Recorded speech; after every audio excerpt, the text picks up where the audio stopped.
आमिर, मैं हॉस्पिटल छोड़ रहा हूँ, वापस अमेरिका जा रहा हूँ। और जब जा ही रहा हूँ तो सोचा कि खुलकर बात ही कर लूँ। अफसून बहुत खास है, बहुत नायाब है वो। ऐसी लड़कियां दुनिया में नसीब वालों को मिलती हैं। जानता हूं मैं, मालूम है मुझे। लेकिन इस हॉस्पिटल में अफसून बिल्कुल अलग है। अपनी ख्वाहिशों, अपने इमोशंस को दफन कर चुकी है, बिल्कुल मुख्तलिफ जिंदगी गुजार रही है। क्या तुम उसके सर्जन होने की बात कर रहे हो?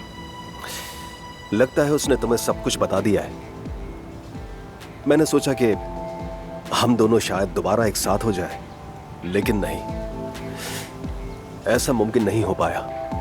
अब मेरी जिंदगी में बस यही ख्वाहिश है कि कोई ऐसा हो जो अफसून का ख्याल रखे और उसे वो अहमियत और मोहब्बत दे जिसकी अफसून वाकई हकदार है। अगर कोई ये नहीं कर सकता और उसे तकलीफ दे तो आई थिंक उसे वो रास्ता चुनना ही नहीं चाहिए।